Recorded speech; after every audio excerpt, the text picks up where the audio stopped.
Hello viewers, welcome to our Bondhon YouTube channel. I am Mohammad Shuhag with you. In this video, now I am showing you how to make 3-phase motor in start and stop wiring circuit diagram.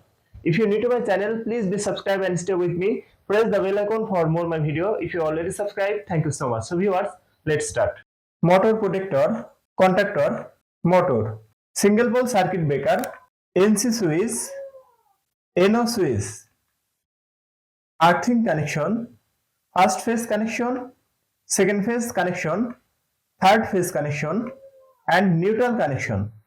3-phase connection input to motor protector, 3-phase connection from motor protector to contactor, 3-phase connection from contactor to motor, neutral connection input to contactor, second phase connection input to circuit breaker, second phase connection from circuit breaker to NC switch, output connection from NC switch to connect NO switch, output connection from NO switch to connect contactor, output connection from contactor to connect NO switch, output connection short with NO switch connection, earthing connection input to motor.